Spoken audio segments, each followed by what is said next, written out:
Matrix Royyaraju కార్యక్రమాలను వీక్షిస్తున్న aqua రైతులకి నా నమస్కారం. నేను మీ doctor Suresh Babu, assistant professor. శుక్రవారం శాస్త్రవేత్తతో అడగండి చెప్తాం అనే కార్యక్రమంలో భాగంగా రైతులు అడిగినటువంటి మొదటి ప్రశ్న, మా చెరువులో 2 సమస్యలు ఉన్నాయి. మొదటిది pH ఎక్కువగా ఉంటుంది, రెండవది అమోనియా కూడా ఎక్కువగా ఉంటుంది. మొదటిగా దేనికి ట్రీట్మెంట్ తీసుకోవాలని అడిగారు. pH అంటే హైడ్రోజన్ అయాన్ యొక్క గాఢతని pH అని పిలుస్తాము. ఇది వాటర్లో ఉన్నటువంటి negatively charged, positively charged ions వాటి యొక్క నిష్పత్తి వలన వచ్చేటువంటి మార్పు చేర్పుల వలన pH మారుతూ ఉంటుందన్నమాట. ఒక్కోసారి pH పెరుగుతూ ఉంటుంది, OH- అయాన్స్ పెరగడం వల్ల. సో ఇవి అంతేకాకుండా వాటర్లో ఫైటోప్లాంక్టన్ అధికంగా ఉండడం వల్ల, ఆల్కలినిటీ ఎక్కువగా ఉండడం వల్ల కూడా pH ఎక్కువగా రికార్డ్ అవుతుంది. పర్టికులర్గా మధ్యాహ్నం కార్బన్ డైఆక్సైడ్ కార్బొనేట్స్ బైకార్బొనేట్స్గా మారడం వలన వాటి వలన pH అనేది పెరుగుతూ ఉంటుంది. ఈ pH వలన ఒకవేళ అమోనియా కనుక ఉంటే అమోనియా యొక్క విష ప్రభావం మరింత ఉంటుంది కనుక ముందుగా అమోనియా అంటే అమోనియా ఎందుకు విడుదలవుతుందంటే వాటర్లో ఉత్పత్తి అయ్యేటువంటి, వాటర్లో డికంపోజ్ అయ్యేటువంటి ఫేకల్ మ్యాటర్ అవ్వచ్చు, లేదా డెడ్ ఆర్గానిక్ మ్యాటర్ కావచ్చు, డెడ్ అయినటువంటి ఫైటోప్లాంక్టన్ కావచ్చు, ఇవన్నీ కుళ్ళిపోయే ప్రాసెస్లో భాగంగా అమోనియా ఉత్పత్తి అవుతుంది. ఈ అమోనియా యొక్క విష ప్రభావం pH పెరుగుతున్న కొద్దీ మరింతగా పెరుగుతుంది. కాబట్టి ముందుగా అమోనియాకి ట్రీట్మెంట్ ఇచ్చుకున్నట్లయితే ఆటోమేటిక్గా pHని కూడా కొంతవరకు నియంత్రణలోకి తీసుకురావచ్చు. అలాగని pH పూర్తిగా అమోనియా లేకపోవడం వల్ల pH నియంత్రణలో ఉంటుందనుకోవడం పొరపాటు. pH వేరు, అమోనియా వేరు. కానీ అమోనియా యొక్క విష ప్రభావం అనేది pH పెరగడం వల్ల ఇది పెరుగుతూ ఉంటుంది. సో ముందుగా మీరు ఏం చేస్తారంటే అమోనియాకి ట్రీట్మెంట్ ఇవ్వండి. తర్వాత pHని నియంత్రించడానికి ఫైటోప్లాంక్టన్ని, వాటర్లో ఉన్నటువంటి ఫైటోప్లాంక్టన్ని ఎక్కువగా పెరగకుండా చూసుకోండి. ఆటోమేటిక్గా రెండు కూడా నియంత్రణలోకి రావడం జరుగుతుంది. మరో రైతు అడిగినటువంటి రెండవ ప్రశ్న, బ్యాక్టీరియోఫేజ్ ప్రొడక్ట్స్ అంటే ఏమిటి? ఈ మధ్యకాలంలో ఆక్వాకల్చర్లో, పర్టికులర్గా షింప్ కల్చర్లో వినిపిస్తున్నటువంటి మాట బ్యాక్టీరియోఫేజ్ ప్రొడక్ట్స్. బ్యాక్టీరియోఫేజ్ ప్రొడక్ట్స్ అంటే మనకి తెలుసు, వైరస్ గురించి తెలుసు. కరోనా వైరస్ విన్నాము, ఎయిడ్స్, HIV వైరస్ గురించి విన్నాము.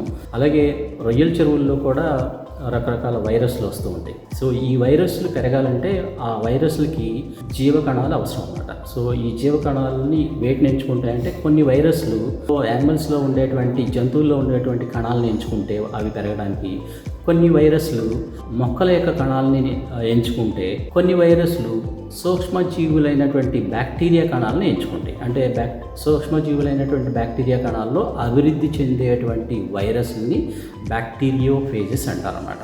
సో ఈ బ్యాక్టీరియోఫేజెస్ అంటే వైరస్లు బ్యాక్టీరియా కణాల్లో పెరిగి బ్యాక్టీరియా యొక్క కణాన్ని విచ్ఛిన్నం చేస్తాయి. అంటే అది ఒకవేళ ప్యాథోజన్ అయినట్టు వివిధ రకాల డిసీజెస్కి కారణమైనటువంటి ప్యాథోజన్స్ని కూడా, అంటే బ్యాక్టీరియాని కూడా అవి విచ్ఛిన్నం చేయగలుగుతాయి అన్నమాట. అంటే ఆక్వాకల్చర్లో, రొయ్యల పెంపకంలో ఏవైతే వ్యాధులకి కారణమవుతాయో సూక్ష్మక్రిములు, బ్యాక్టీరియా అనేవి, ఆ బ్యాక్టీరియాకి మాత్రమే సంక్రమించేటువంటి వైరస్ని మనం వాటర్లోకి విడుదల చేయడం ద్వారా ఆ వైరస్లు వ్యాధికారకమైనటువంటి సూక్ష్మక్రిములని అటాక్ చేసి వాటిని కిల్ చేస్తాయి అన్నమాట. ఆ విధంగా వ్యాధికారక సూక్ష్మక్రిముల యొక్క, బ్యాక్టీరియా యొక్క సంఖ్యని మనం చెరువులో తగ్గించవచ్చు.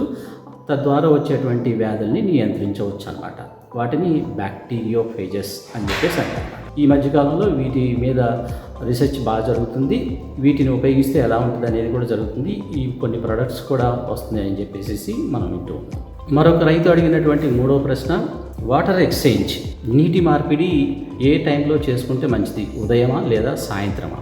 జనరల్గా వాటర్ బయట నుంచి ఏ ప్రాంతం నుంచి అయితే తీసుకుంటామో అది చాలా ఇంపార్టెంట్ అనమాట. ఆ వాటర్ యొక్క క్వాలిటీ కానీ, వాటర్లో ఫైటోప్లాంక్టన్ ఉన్నటువంటి బయాలజికల్ క్యారెక్టరిస్టిక్స్ కానీ, లేదంటే కెమికల్ క్యారెక్టరిస్టిక్స్ కానీ, ఇవన్నీ అనుకూలంగా ఉన్నప్పుడే మనం ఆ వాటర్ని తీసుకుంటూ ఉంటాం.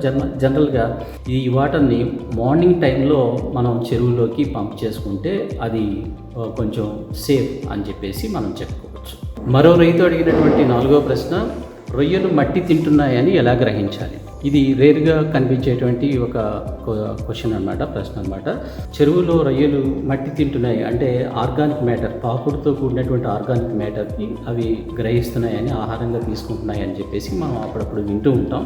ఇది ఎందుకు జరుగుతుందంటే వాటర్ క్వాలిటీ బాగా తగ్గినప్పుడు, వాటర్లో ఫైటోప్లాంక్టన్ అధికంగా పెరిగి అది డెడ్ అయ్యి ఆర్గానిక్ మ్యాటర్గా మారి అంటే పాకుడుగా మారి కిందకి చేరినప్పుడు దాన్ని ఒక్కోసారి ఆహారంగా తీసుకుంటూ ఉంటాయి అన్నమాట. సో దీన్ని ఎలా గ్రహించాలంటే రొయ్యలు ఎక్కువగా ఆర్గానిక్ మ్యాటర్ ఎక్కడైతే డిపాజిట్ అయిందో అక్కడ గమనిస్తూ ఉంటాం. ఫీడింగ్ టైంలో అక్కడ తిరుగుతూ ఉండడం, ఎక్కువ టైం అక్కడ స్పెండ్ చేయడం గమనిస్తూ ఉంటాం. అంతేకాకుండా ఆ రొయ్యల యొక్క ఆహారాలను బయటకు కనిపిస్తూ ఉంటుంది.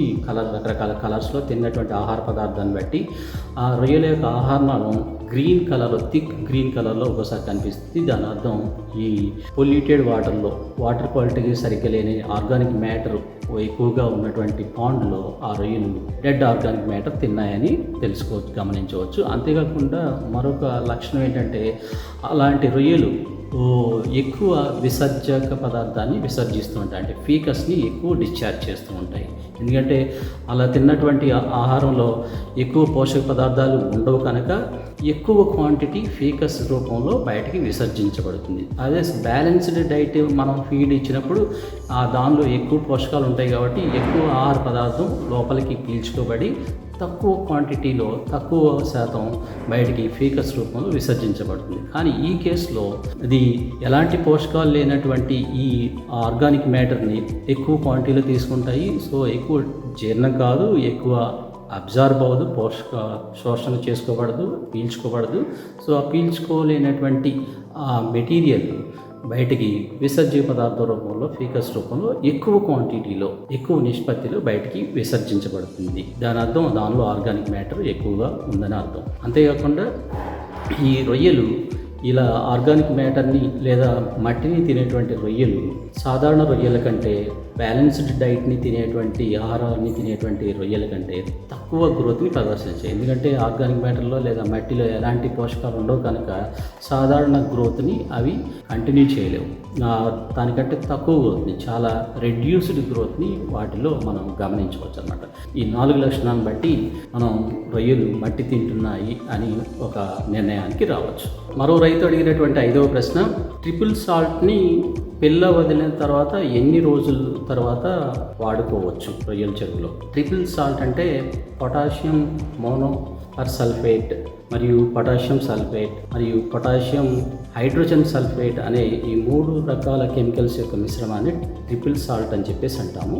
ఇవి దేనికి పనికి వస్తుందంటే చెరువులో వైరస్లు మరియు బ్యాక్టీరియా లేదా ప్రోటోజోవన్స్ ఇలా రకరకాల వ్యాధికారక క్రిములు అనేవి ఉంటాయి అన్నమాట. ఈ వ్యాధికారక క్రిములు ఎప్పటికప్పుడు మల్టిప్లై అవుతూ ఉంటాయి. అలా మల్టిప్లై అవ్వాలంటే వాటిలో DNA, న్యూక్లిక్ యాసిడ్స్ కూడా అవి మల్టిప్లై అవ్వాలి. ఆ న్యూక్లిక్ యాసిడ్స్ డూప్లికేషన్ జరగకుండా ఇది ఈ కెమికల్ అనేది నియంత్రిస్తుంది. తద్వారా ఆ ప్యాథోజన్స్ పెరగకుండా, అభివృద్ధి చెందకుండా చేస్తుంది. అలా అభివృద్ధి చెందలేదంటే ఆటోమేటిక్గా డిసీజెస్ రాకుండా మనకి ఉపయోగపడుతుంది. కాబట్టి ఈ ట్రిపుల్ సాల్ట్స్ని జనరల్గా ఉపయోగిస్తాం అన్నమాట. ఈ ట్రిపుల్ సాల్ట్ ఎప్పుడు ఉపయోగించవచ్చు అంటే దాదాపుగా రొయ్యలు స్టాక్ చేసిన తర్వాత ఆ పాండ్ యొక్క పరిస్థితులను బట్టి వారం రోజుల నుంచి 15 రోజుల తర్వాత ఈ ట్రిపుల్ సాల్ట్ని అప్లై చేసుకోవచ్చు. మన రొయ్యరాజు యాప్ని డౌన్లోడ్ చేసుకొని లబ్ధి పొందండి.